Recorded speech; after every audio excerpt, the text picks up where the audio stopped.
Okay.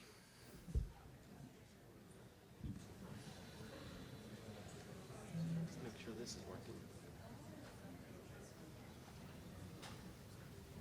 All right, you want to start? Cool. Well, welcome. Oh, this works. This is Facebook Live do's and don'ts. I'm Jeff Dietrich with AJ Plus, and I manage our live operations and programming, for lack of a better word. And these are my friends from the Canadian Broadcasting Corporation. I'm Irene Tobias. I take care of social for CBC News. Hi, everyone. Oh, Yep. never been accused of being too quiet. Hi, everyone. I'm Brody Fenlon. I oversee daily news and bureaus for CBC. And we wanted to start with a quick show of hands of who everybody is here and how you all use Facebook Live. First of all, how many of you were here last year for the Facebook Live session? And then how many of you use Live on a regular basis as part of your day or on a weekly basis? Cool. And then how many of you want to do more Facebook Live? Even better. And what about less Facebook Live? Yes? Yep. We hear you loud and clear. Yeah. That a year ago, that was palpable, was what the industry is going to do with Facebook Live and the concern of, on a technical level and editorial level, across the board of what Facebook Live is. And I think a year later, we have some better answers. And then, how many of you work for Facebook? We were told there might be a Facebook rep in here, and I was hoping to pass questions about policy to them because we just have our best experiences, and Facebook has a lot of rules and regulations, and who knows what they enforce and when. So don't take what we say as gospel. In the day, you need to do what's best for your brand and your policies and your relationship with Facebook. All right, I'm going to kick it off. So first of all, for people who don't know, the CBC, we like to say it's like the BBC of Canada, but with a fifth the budget and 5 more time zones. I'm not bitter. I love the BBC. We're gonna get into kind of nitty-gritty what you do, workflow, stuff like that. But I want to start just quickly on the strategic question: why Facebook Live? Why were we excited about it? We were excited about it because Facebook was excited about it, a year and a half ago. So in the beginning, it was absolutely for us a way of extending reach and our brand. A really natural fit for a broadcaster like us. We are a legacy broadcaster with television and radio. So we were all in. And then it appears that Facebook changed its mind. And I don't know if any of you were at the Thursday session with Facebook. Anyone there? I was really struck by how little they talked about Facebook Live. It's clearly not the same priority for the company as it was just a year and a half ago. And if you remember, a year and a half ago, it was everything. So sure enough, we saw reach start to drop. We've seen a change in the algorithm, but we still like it, and we still do it for this reason, which is we want to engage. And so we're dealing with smaller audiences, but they're really loyal core audiences. They end up serving as a bit of a focus group on our programming. And we have built a really interesting connection with the audience on our live programming. The other reason we liked it was that I like to say it became a bit of a gateway drug for some of our broadcast staff. Anyone who works in broadcast knows how difficult it is to push the rock up the hill on digital in terms of the traditional foundational digital journalism, print-style writing, copy editing, still photography, headlines. That's a hard push in the world of broadcast, right?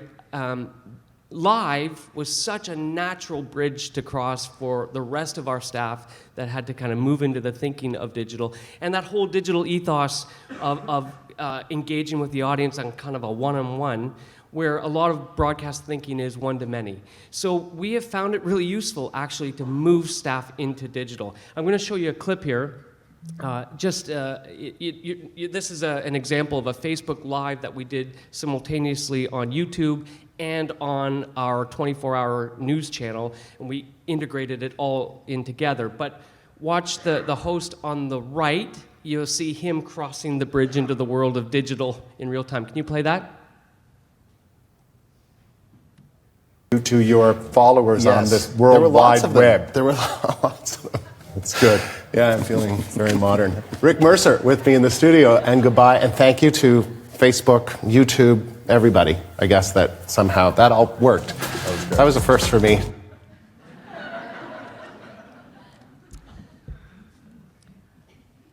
Okay, I'm going to turn it over to Irene to talk about preparation. So I am in the nitty-gritty of Facebook Lives every day. It's what we do, so I want you guys to really learn from our mistakes and the stuff that we do really well at them. We do at the CBC about 40 to 50 at this point Facebook Lives a month. So and I think we've mastered it. So let's go from there. One of the things we have to talk about first is staffing. Come prepared for a Facebook Live and come with a minimum of 2 staffers. You need a host and you need somebody to feed the questions for them. I think it is too tricky. I've seen it too often when people are trying to monitor the comments and go through the comments at the same time as they're presenting. So you want a minimum of 2 people, one to sort the questions, one to be on air and potentially film. Then if you can get a 3rd person, it's really handy to have a cameraman, an on-air person, and that person giving you the questions. And if you have the luxury, like we sometimes do as a broadcaster, to have a producer at the scene, that's even better. We once had a scenario, so I'm going to list a bunch of embarrassing examples without giving the names of who did them, but we once had a Facebook Live guest with their fly low. And so we had a producer on scene who we could sort of contact and say, quick, zoom in that camera to the face, and so the conversation doesn't go off topic. So it's really handy if you can have a 4th person there to sort of take care of what's happening at the live scene, to have that happen. But again, how many of you are in newspaper here? Right, so that's not always a luxury that I think newspapers have. So a minimum of 2, if not 3. Another thing is we like to come prepared with a prep doc. Before every Facebook Live that we do, we like to have a bunch of information handy and ready and relevant for those lives. One of the things we do every single night is we stream The National, which is our flagship program, our flagship news program, and we prep a document every day for that. If you don't mind clicking on the link there for me to see what that looks like. So this is from last night's broadcast. If you want to sort of scroll up and down that link, if you don't mind. You can see we align stories and information to go with every story that's in the broadcast. So we break it down block by block. And the reason why we do this is because we want to be a part of the real-time conversation. And to follow along with the real-time conversation, you can't be pointing to or looking for links as they come live. So this, we have an AP do this during the day, and then we're ready for it when we go live at night. I'm going to go to the next slide. Oh, sorry. So I already mentioned staffing, and I think we should highlight that. It's important to have someone dedicated to listening to your audience during the live and relaying those questions back to your correspondents or presenters or host. If Facebook Live is going to be about engagement, you have to go that extra mile to listen to your audience during the live. That's right. And have that feedback loop so they know you're listening to them. Exactly. Then we're going to talk about ensuring a good signal. We use the stream key method. We've got the infrastructure to do that. Newspapers don't. So always test ahead of time on a personal page. If you've got one, you can delete it after. It doesn't have to be live after. But always test to make sure your audio is working, to make sure, like in this case, that you're actually upright. This was in early days of Facebook Live for us. And we had someone go live for 5 minutes sideways and not follow along and wasn't prepared. It was a single person operation and wasn't prepared. And you can see the entire conversation gets, it gets taken over by what's wrong and not what they're actually meaning to talk about. So make sure your signal is good and then test it and monitor it. And then avoid awkward starts. For any of you who are using the stream key method, there's no proper way to count down a Facebook Live like you can on TV. You can't do a 3, 2, 1, and you're live. There's anywhere from a 3-second to up to, we've had 15 or 20-second delays from when we hit that go start button to when you're actually live. We prepare for this in different ways now. Sometimes the host and the guest are having some chatter ahead of time. Sometimes we focus on, the scene and the camera will bring it into the camera operator. But for some reason, even experienced on-air people are not used to this format, not used to being countdown, and we have a lot of awkward starts. So we'll show you a little reel of those now, and I want to just point out at the very end, note that the host is the middle person at the end of this. If you can play And what you're just going to tell me the questions? Mics are hot. Okay, we're live. Yeah, I wanted to do a canoe trip there. Okay, I think we're good to go. Hello. Pace is a little too fast. Mics are hot. Is this good? Yeah. We're good. How far down? Is this out of frame? If I'm. No, but Nope. that's okay. Okay, you know what? It's a Facebook Live. You can look. Okay. Yeah. And we're on. Hello. In Pacific time. Crazy. We're on. Hello. I tried to get her to. She wouldn't kiss me. She wouldn't kiss you.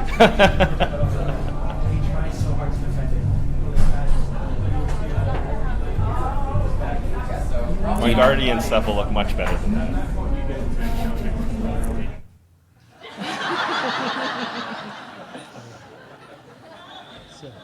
So this is all too real for us too at AJ Plus. Most of ours were deer in the headlights in our first couple months of doing this. Coming from a TV background, that drove me crazy because in a professional broadcast situation, you usually have somebody counting down 3, 2, 1, go. And if you ever do this, you know there's that buffer where you have no idea if you're actually alive. But a couple techniques are starting a wide shot, and for about 10 seconds, 15 seconds, until you know you're live, and then go into it. Or if you're in a control room setting, just have a slate that says starting soon, and then cut to the actual host once you know you're live for sure. And that's cut down on this a lot. And we often do sort of like that morning show banter ahead of time and say, oh, hey, Facebook audience, you're here, and we're live. But as long as they know that the mics are hot, from the minute, we give about a minute warning that the mics are hot before we've actually pushed any buttons where they are hot. Now I'm going to talk about interaction. So involve the hosts in your Facebook Live. Especially if you're on air, if you've got people who are natural on air. These are the people who know how to go live already. There will be mistakes in live broadcasts all the time, and these are probably your best people to try and get going there. And also, your hosts, if there's a guest, your hosts know how to hold people accountable for their answers. So if somebody's asking a question, the guest just can't spew off. They can follow up with additional questions that might not be coming from the audience. Stir the conversation in the comments. This goes back to that prep doc. You've got the prep doc ready. You can drop background information in. Now get the audience talking. Without fail, the most popular question in any of our lives, if we ever go there, is, hey, where's everybody watching from? And that can take over 5 minutes of a conversation sometimes. But acknowledge the audience at all times. Moderate the comments. So if the conversation goes off the rails, remind users of your comment policy. That's something that we actually have in every one of our prep docs. We have links to sort of our comment policy at the end that we can throw in as needed. Sometimes if we've got someone that's sort of taking over a conversation, we redirect that conversation through Messenger. We go into Facebook Messenger and we message them and we say, hey, it's not really what we're talking about here. And we can often, take that conversation semi-offline so it doesn't distract the full audience. Or if you have to block, keep the conversation at a high level. You can block during Facebook Live, do it, if you can unblock that person afterwards. And then finally, remember, during every Facebook Live, authenticity is so key. Stay authentic. If you don't know the answer to a question, don't fake it. Say, I don't know the answer to that question. Maybe the people in the Facebook comments can help you out. Or if you've made a mistake, really do acknowledge that mistake. Another example we had a Facebook Live where we were on a red carpet, very dynamic situation. The Rolling Stones were heading on the red carpet, and the host got the names of the Stones wrong, and there were no other questions coming to us. Everyone was talking about what was the mistake that was made, and until it got acknowledged, we couldn't move on with the rest of the conversation in that live. It's okay to make a mistake. Everyone knows you're human. Go back to Brody for a sec. Oh, and sorry, back on interaction.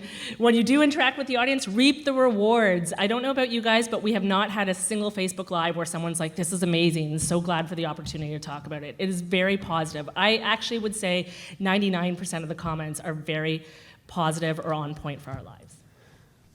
Okay, on terms of what you do or what kind of content works best on Facebook Live, surprise, surprise, it's the same stuff that actually works really well on wherever you do live stuff. So it's in this order. It's show me something, it's take me somewhere, and third, it's help me understand. On the Show Me Something, that's like, get me some kind of thing. Something big is happening. I want to see it. It's got tension. There's a climax. There's uncertainty. I want to be a part of it. That's a no-brainer. On the Take Me Places, we have the privilege of going places. Let's bring our audience there. And what we try to do, some of our most successful lives have been where we place our journalists in a location and have them interact with the audience. We've done it from outside the Republican National Convention. We've done it on a migrant boat to mixed success, of course, cut off and lost our access, but still a great experiment. This is an example when we had somebody in Red Square, and you can kind of feel what it's like. It's very cold, and she's engaging the audience. I'll just play a really small clip of that. Hi there, I'm Susan Ormiston in Moscow. We are coming to you via Facebook Live from the historic Red Square. Josh, Michael, do you have a government minder while you're in Russia? That's a really good question, Josh, because on other reporting assignments, for example in Syria, we absolutely did have a minder with us all the time. No, we don't. We have to get a business visa, a journalist visa to come to Russia when we're not here permanently. So Russia at that time was still is a really hot story, but not only did we talk about the journalism, but we were talking about how we're doing the journalism, and again on the engagement with the audience, it's a total win. The other thing I'm going to just briefly talk about is the fact that we stream our national newscast, as Irene mentioned, our primetime news show. Now, I would be the first to admit that you don't want to just take television and port it over into Facebook Live. So guaranteed, you need interaction, and you may not even want to do straight television. But we did it as an experiment. We wanted to kind of get a baseline on how much audience was there to watch it and what kind of things we could do. But right away, we found out that we had a focus group who could actually weigh in real time and also through metrics on our programming choices. So with our national newscast, we had to strip the ads out, right, for Facebook. So we had to put something up, and we ended up using a slate that looked like this. Hang tight, this live broadcast will resume shortly. We called it the Red Slate of Death. Yeah, it was the red slate of death because that's what happened to the audience the minute that slate came on. But the beauty of Facebook, of course, was suddenly you could see the audience retention curve and you could see the drop-off.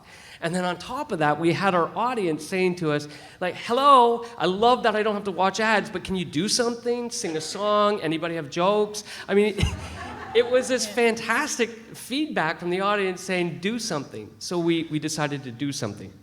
We did a couple things. One was the show began creating segments for those commercial blocks using archival footage, for instance, and would put together a package on a theme. And the other thing we did was go live with our anchor. And so if you were watching the newscast on Facebook, it was a continuous experience, and he would take some of your questions and then come back into the live broadcast. So we show you a little bit of how that transition worked on the nightly news. Plus, on a dangerous trek to Canada, migrants must first get into Mexico.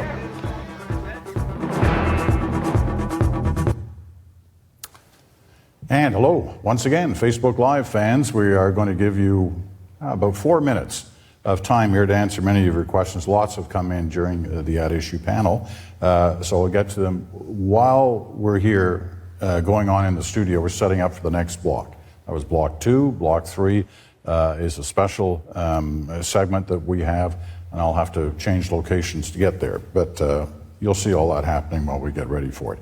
Let's go to your questions. Lots of terrific questions here. Can't get to all of them. We have to get ready to go to what we call block 4. And we're going to do that right now.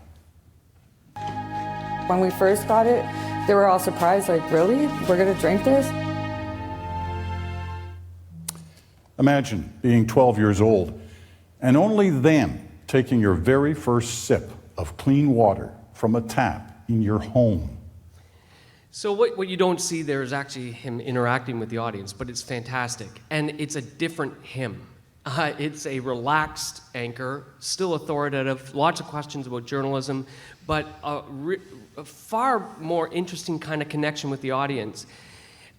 So what's interesting about this, 2 things. One was the retention curve leveled off. We kept the audience through. In fact, we actually gained audience. Sometimes those commercial blocks ended up being more popular than the newscast.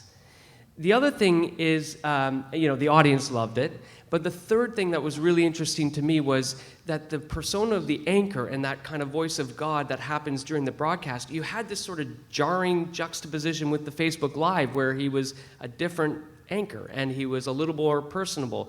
So we are redeveloping this newscast, and we're thinking about the things we do in our news that are sometimes put on or maybe manufactured, and trying to get back to kind of a more authentic feel to the newscast. So in this way, Facebook Live has helped sort of inform some of that thinking in terms of how we do the news.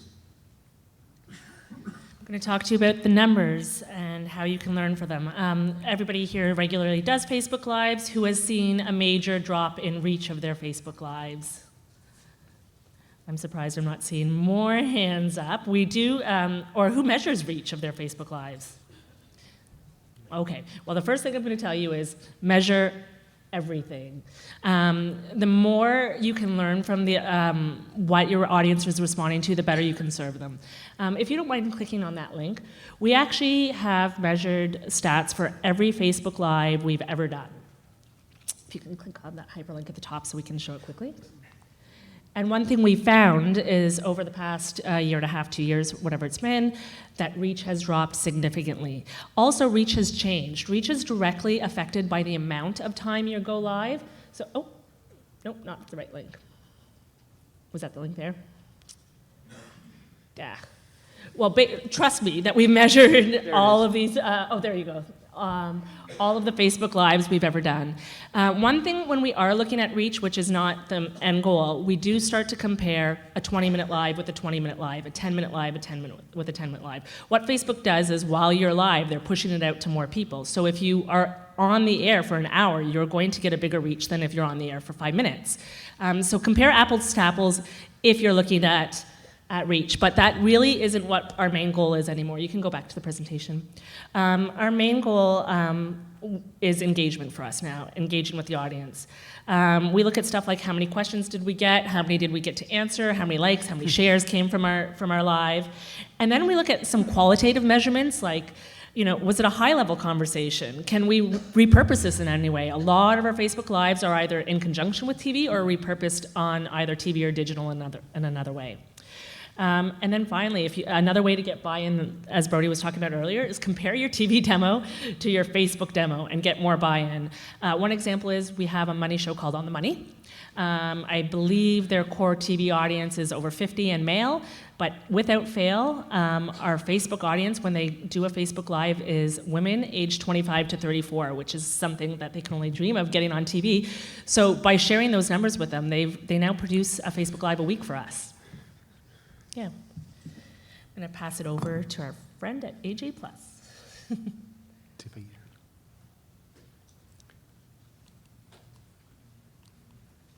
So at AJ Plus, we do same thing they do, but without the broadcast show aspect. Most of our lives are people in the field or a agency feed of a live event as it's happening. But what I'm going to talk about is more of our data visual lives, because basically I agree with most of the stuff they said, if not everything, especially on tracking your numbers and keeping it focused on engagement. But one nice thing about live also is you can download it and cut it into a shareable moment for your feed as well. So just because it's a 10-minute or 30-minute video live doesn't mean it can't become a 30-second shareable clip. So that's one good technique to make your lives go farther. What we do is for live, we put our brand first. We don't think of live as being separate often because it's a brand new medium. You can think of like, oh, I got to do something different for live. You really don't. You want to do what you do now, but in a live communal setting.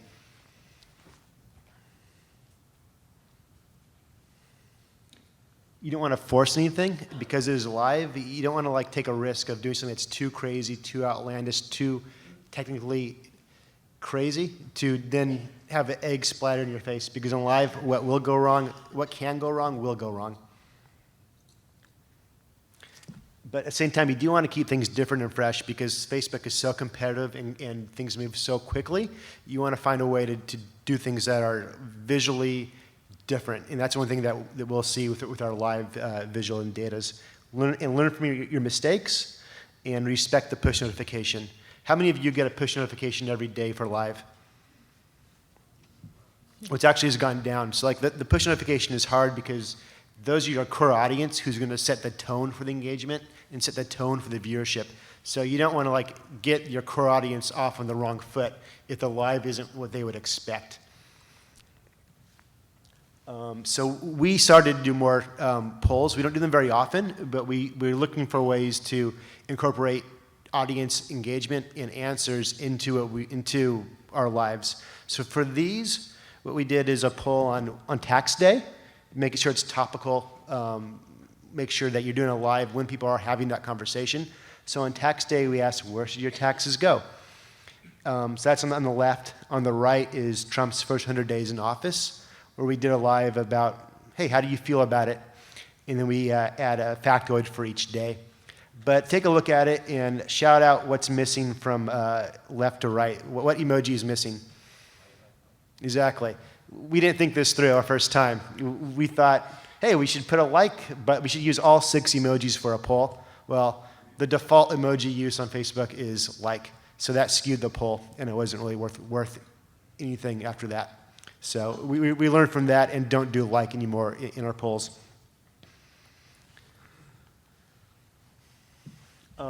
You want to play, if you're going to use graphics and emojis and polls, you don't want to make it too far afield from the actual content.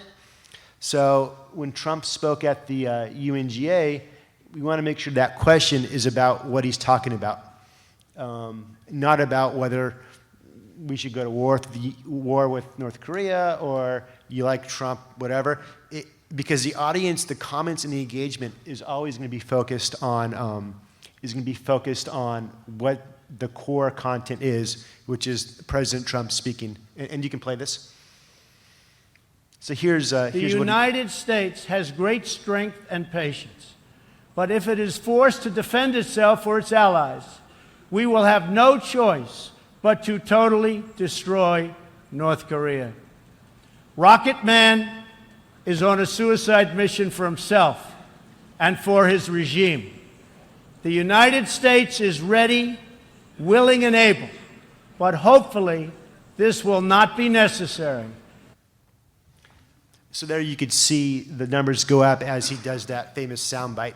And if it went on longer, you would see more and more as the audience gets more and more angry and wow, this is actually happening. So that question has to be about the core content, which in live you can't control. So you want to keep it broad. And how do we do this?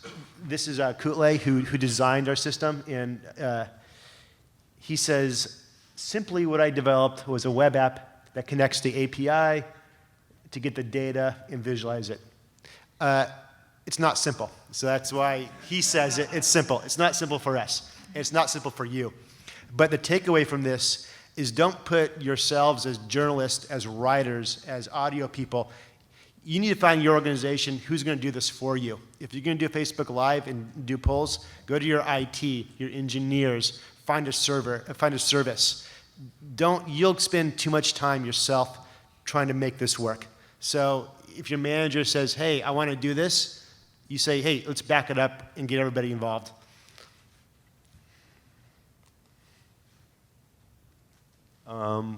Is there a video for this one? Let's play this. This is one of our favorite ones that we've done. So this is a live, we took gun data for a full year and prorated it down to a 24-hour period. And you'll see these numbers move as time goes on. And the lesson from this one is, it's a live infographic. What this is, it's actually a chat room conversation about guns with this data as a background to frame that conversation. So what we did this when we did a 4 or 6 part documentary series on guns. We did it to time it so there was a conversation about guns when this went live. we had a link out to explain this data. Of course, people thought this is happening now, and even Google can't get live gun data. It's probably even banned from the government collecting as live gun data. So we had to explain in the description and a very large Medium article about what this is. But the engagement and the conversation was so amazing. People from around the world talking about guns in their country, guns in America. And then, of course, the question was, why don't you do this for car crashes? That was the most common proposal for other lives. We haven't done car crash live yet. But it was pretty neat to kind of see everyone talk about guns in a time that was calm, that was collected, and was in the wake of Las Vegas, and tied to a major editorial initiative that our team took on. So, and the reason for these is, the reason we do this in the first place is to inform our audience while also providing a platform for discussion around a topical issue. We don't do it because it's cute. We don't do it because it's shareable. We do it because it's important for engagement, and it's important for our audience to have these conversations. So that's Tawanda, one of our project managers who helped build that. Just put it up. Oh, I'm on the wrong one. So that's why we do these. There's not enough energy to make these shareable and cute, and it probably doesn't work for our brands as journalists. But there's an underlying reason why we're spending the energy to put this data up there for everybody to see, and I think it's paid off when we've done it right. You want to test these and test these and test these again if you're going to use data. For our data things, what we did is we actually built a web page to then take full screen on the computer. And we found computers would freeze, screensavers would go up, the time dates would be incorrect. We even burned through a computer once doing a 24-hour live, and it just melted down. So not physically, but through just wouldn't play anymore. So if you're going to do a long live, you got to test it days in advance and troubleshoot everything. You don't want download your updates to go out there live. So, because God knows you can't press delete pretty quickly. So,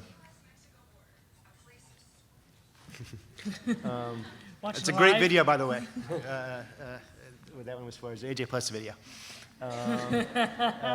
So it's and also have fun. Facebook is a conversation. It's social. It's where people get together. So let's watch this one.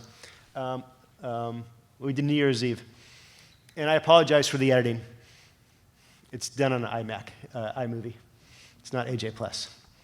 So here you have a countdown for the whole world going on New Year's Eve. So just watch upper left, watch Gaza City on the right coming up.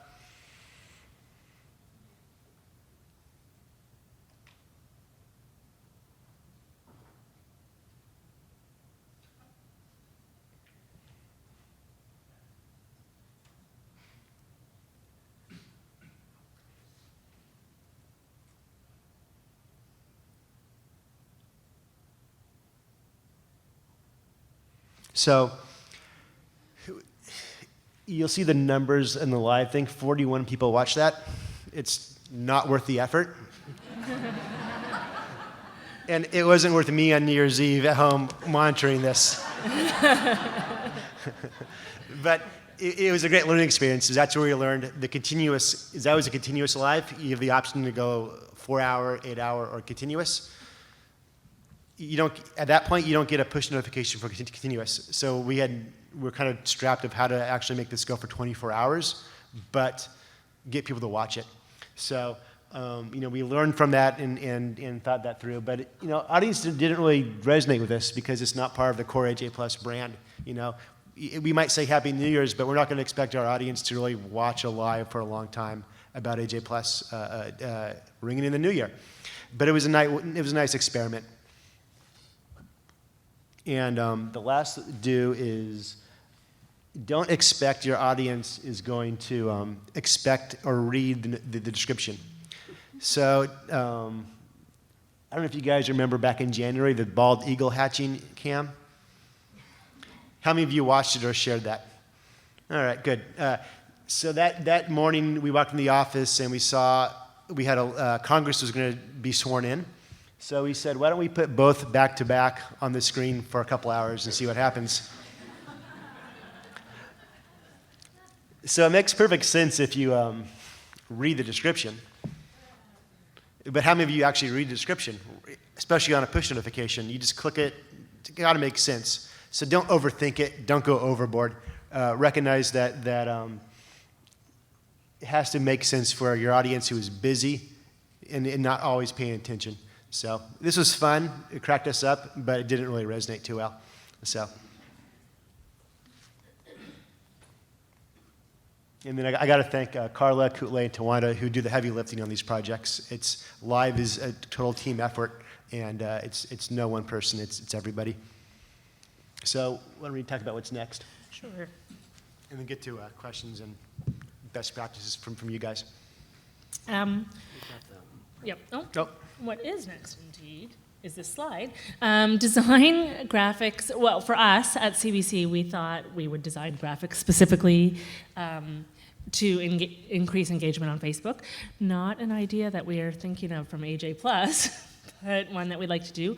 One thing we are seeing more and more is we've become far more selective in what we're taking as a live, and instead doing a lot of things as tape turn.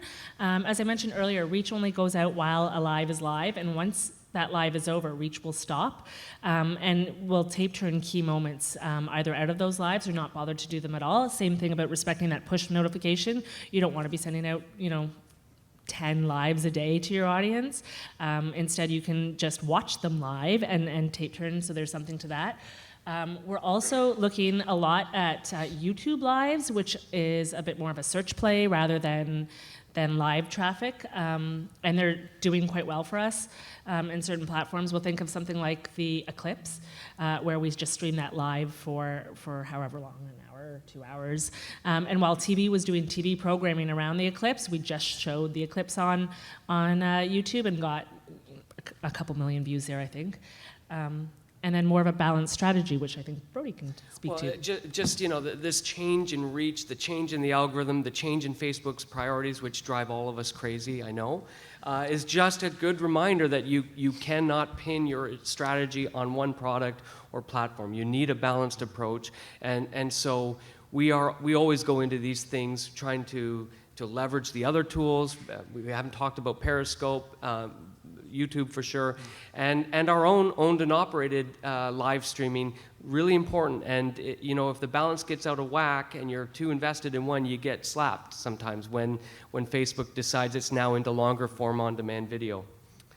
So yeah, I'd have the same thing, and it's really easy to get discouraged about live, but the industry is going for longer programming, and the beauty of Facebook Live is that it's a good training ground also, to do live programming, to do talk shows, to do things like that, but not go all in. So you can almost do it as a, whatever works for Facebook Live could work for YouTube, could work for OTT. If it's a talk show, it could even be a podcast. So, don't think of Facebook Live as the end all, but live will probably be part of most news operations or publishers one way or the other going forward, especially the kind of talk formats, which you're seeing now from BuzzFeed has a morning show on Periscope, I think. But there's a lot of things out there that Facebook or anywhere else could be a training ground for your newsroom. So we've got a microphone set up in the aisle if you guys want to line up with your questions, if there are any.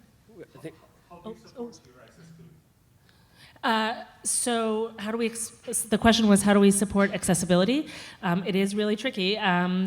We don't on all of our lives. We're just not set up for that at this point. Something like the National at night, we do have a closed caption version of the National going, so we take that stream, and that's the stream that we pull in, and it's something that we continue to work on. Yeah. And the other big problem is if you look at the numbers for live, people still don't use audio for live. Right. One thing I love about live, it's just a chat room. You can just put up a picture, and people will talk about that topic. However, to retain people, we need to get audio up or people reading the whole stuff, whether they're hard of hearing or not. So there are closed captioning options you can do for live, but most of them are pretty technically intensive or expensive. Hey, so first of all, I'm the guy who accidentally played the video earlier. Oh. I was looking up that AJ Plus one, so I wasn't, not paying attention. I'm doing. Is it viral marketing here? No. So I got a real technical question and then a more kind of strategic question. So with the video that was in Russia, you could see the wind blowing. Yep. What type of microphone did you guys use to ensure decent? Yeah, I wish I just remembered. give me just broadly. I've got some broadcast people that we work with. Would that be a lav? You just had a lav mic plugged into the phone that Yeah. was able to get good content. Okay. No, it was a camera operation that. Oh, we were okay, so using they there. had the camera streaming it. Most of ours are from a camera or from, if it is a phone, we're using an app, a Dejero app, because we simulcast a lot of ours. Sure. And so in order to do that, we need it coming out of one system and into Toronto where we're based. Totally fair.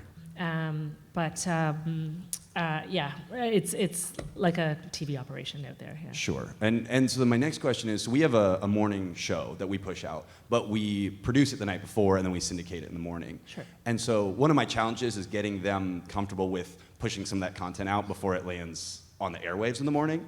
And so one thing I'm trying to push is, let's Facebook Live a segment of it the night before. Do you guys have any tips on how to do that? Because I love the idea of engaging, but then it kind of pulls back the veil that we're not really live in the morning. Yeah, so Facebook actually has a pretty stringent policy for what is and shouldn't be live, and I was hoping someone from there would be here to defer those questions too. About a year ago, you may recall playlist lives. Do you recall seeing those at all from anybody? Like they just played the last videos. There's no engagement with that. So if you're going to do a hosted show but not have a feedback mechanism to get the hosts to communicate, it may just be better as a Facebook video. Yeah. And then promoting, hey, tune in for tomorrow for the full segment, full show. We did a couple playlist lives, and we thought, we can do 10 AJ Plus videos. It's going to be great. No one wants to watch that live because they could just watch it On anywhere demand. else. So we stopped doing that pretty quickly. So. One thing we hear back from first, I always say on social, you hear back from the audience first. And we used to stream the 10 p.m. version of The National, the show that we're talking about every night on Facebook. Really, as Brody mentioned, we're several time zones. The first version of The National starts at 9. So the first thing we heard from people in the audience was, hey, wait a second, this is not actually live. I just saw this in my province. And so we switched and we do the 9 o'clock version. Our idea was, the 10 o'clock version is often a little bit cleaner than the 9 o'clock version was as we go throughout the time zones. But they wanted live, and we realized, hey, we weren't actually live. We were, to be fair, we were in many parts of it, but it's the same content that they would have seen at 9. So yeah, I wouldn't do anything that isn't actually live, if that makes sense. We've got some investigative shows, and we're pushing them out longer form on Facebook and on demand. And one of the questions came up was, hey, why wouldn't we just show this live? Well, they're actually not.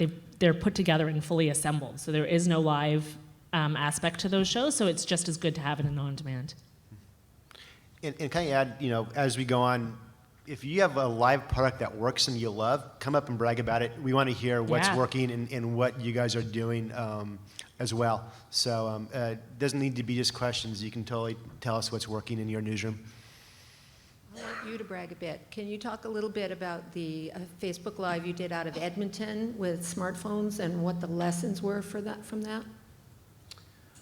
Oh, this was the continuous. The town hall with Aaron Collins and That's right. not Edmonton, Calgary, half the Calgary newsroom, I think. Right.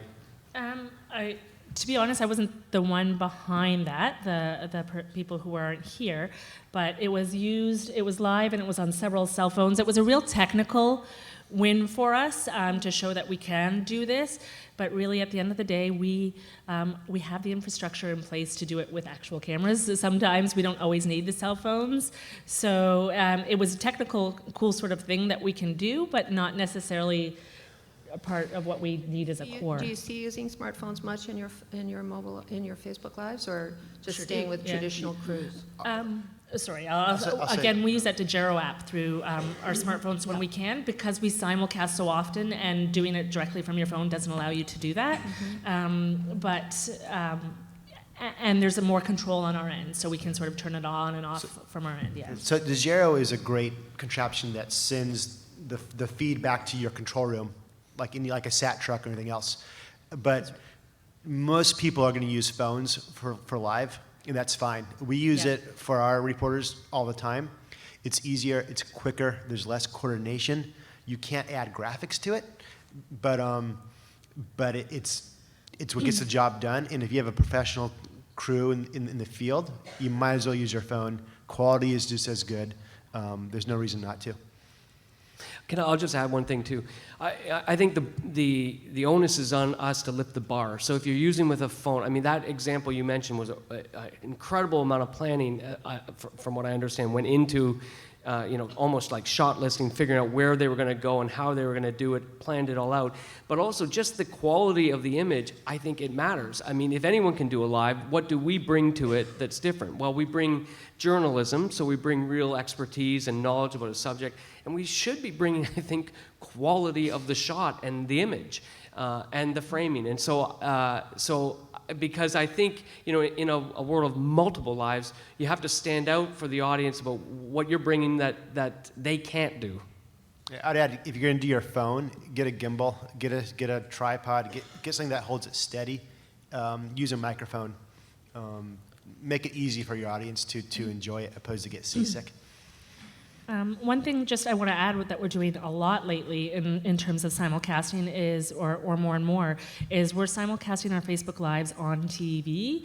For any broadcasters in here and for the people who we work with, that can be tricky from time to time, because we want our interactive Facebook Lives to be a minimum of 10 minutes. And so that means moving around hits, moving around commercials, there's revenue, things to think about. But one thing we're finding time and time again, and we're doing this story on only bigger stories. So the eclipse, we did one with Las Vegas. So stories that we know we're running all day, we're finding that when we're answering audience questions on the air, we're actually hitting up topics that we haven't addressed in any of the rest of our reporting yet. So it's the audience's help creating that agenda, and it's been quite helpful. And yeah, it's something to consider doing, because you can. And what we've also recently done is been able to use a switcher and take that on-air broadcast and make that last for 10 minutes and say, hey, the conversation's continuing over at Facebook if you want to keep asking questions. So the Facebook audience can go for half an hour while the TV broadcast moves on with the rest of its programming. I'm actually going to be cheeky and ask 2 questions, if you don't mind.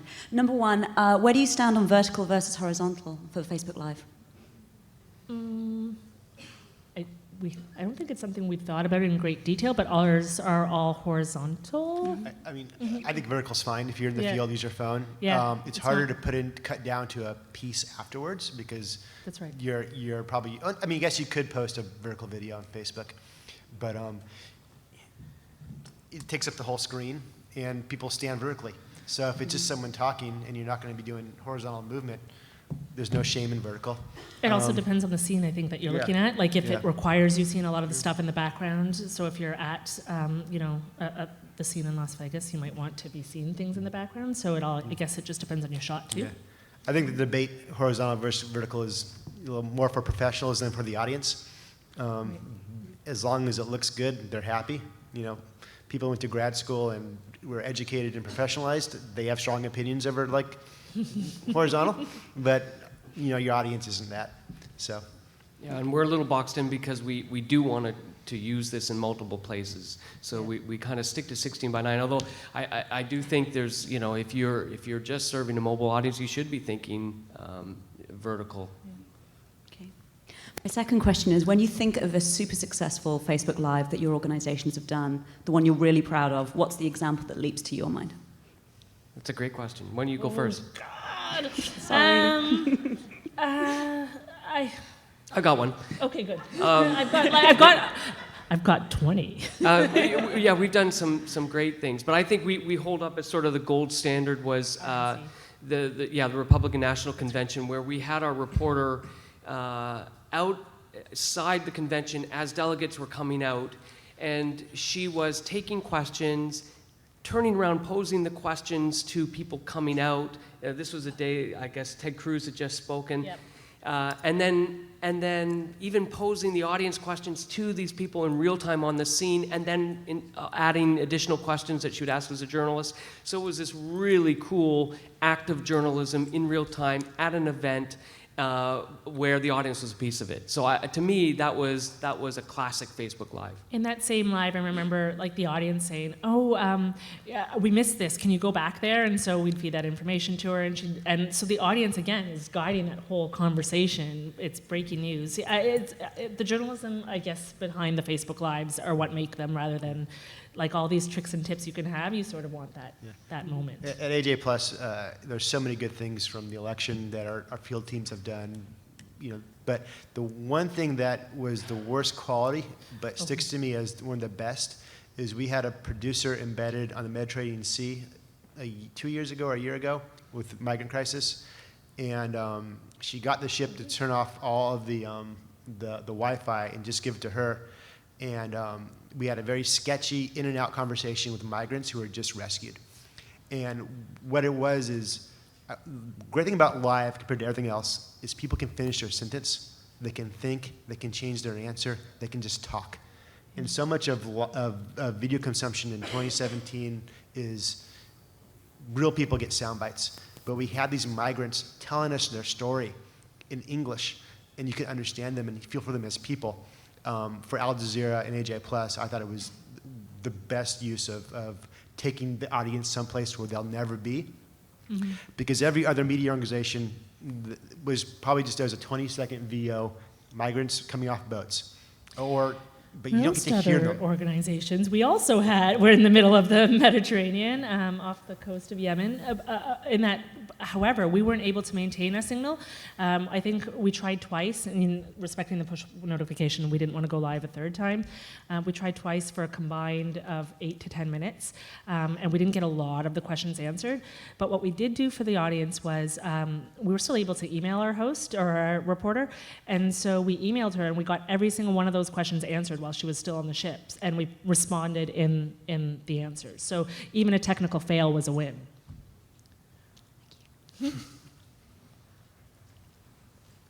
Hello, my name is Azad. I'm a journalist from Kyrgyzstan, Central Asia, and we do a lot of also live streaming, especially from drones and multi-camera, but there are so technical questions, and there are some questions that I would like to ask.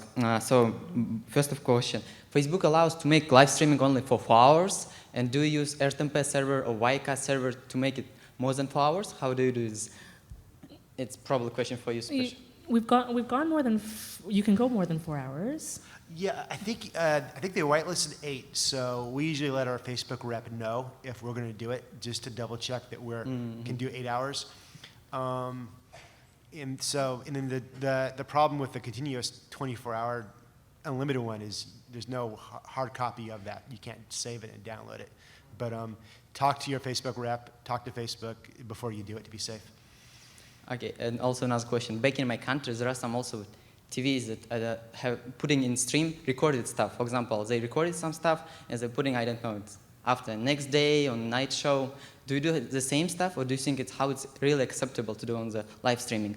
Also, another question that we do, for example, my company, we are doing not stream only for Facebook. We are putting the same stream for Twitter, I don't know, Twitter, That's right. and Facebook, and also other stuff services. Because I don't know, we feel that it's something that we can do, but I'm not sure about you. Do you do the same stuff, or do you think it's just be to one stream, for example, just only to Facebook?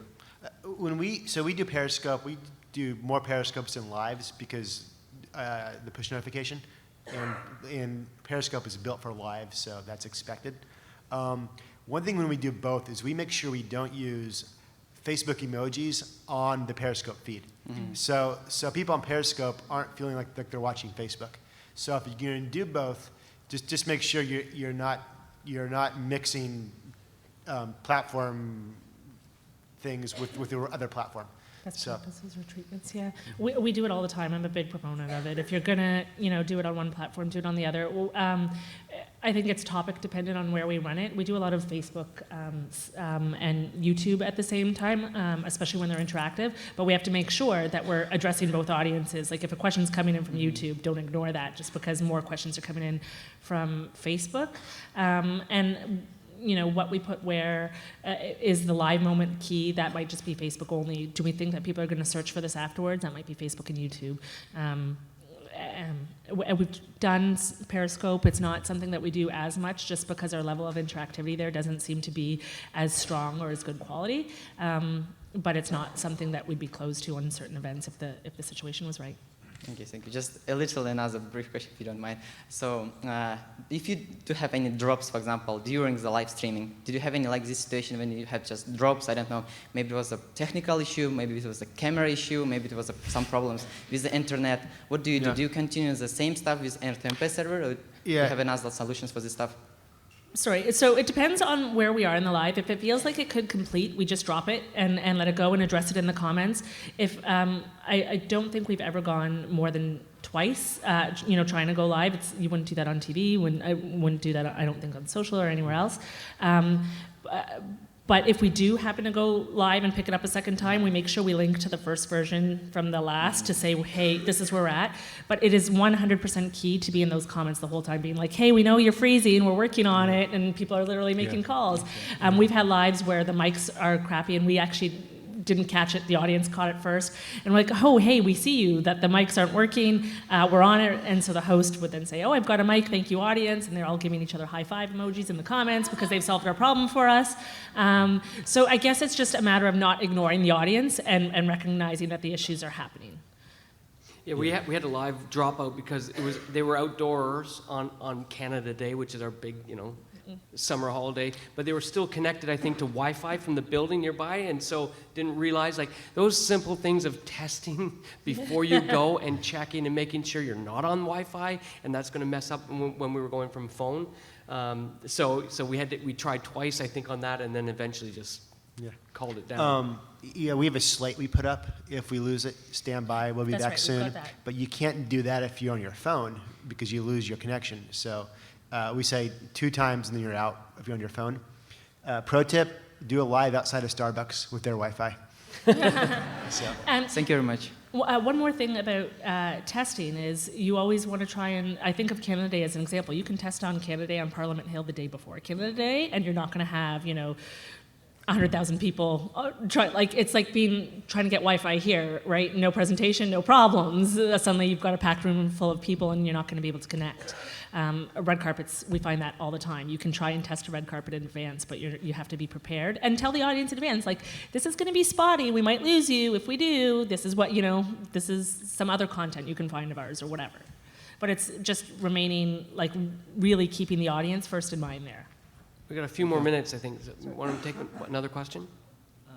Real quick, so apart from VOA, what's the most effective way of advanced promoting a upcoming live? Is it graphics or video?